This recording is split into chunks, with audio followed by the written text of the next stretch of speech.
حلوين، عاملين ايه؟ اننا نلاقي مكان بيعمل فرايد تشيكن بجوده عاليه وفي سعر على قد الايد وكمان فروع في محافظات كتير، ده مش سهل. عشان كده جولتنا النهارده عند روكيتس. جولتنا كانت في فرع عزبة النخل وهو دقايق من المترو، والجميل ان فروعهم مش بس في القاهره، دي في المحافظات كمان، منها المنوفيه وكفر الشيخ والقليوبيه وغيرهم كتير، وفي اكتر من فرع جديد في القاهره تحت الانشاء.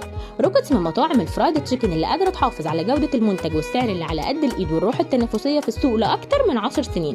المنيو تشكيلتها كبيره جدا، جربنا بوكس التشيكن وقطع الفراخ كانت كبيره ومقرمشه قوي، والفراخ عندهم بتكون فريش مش مجمده.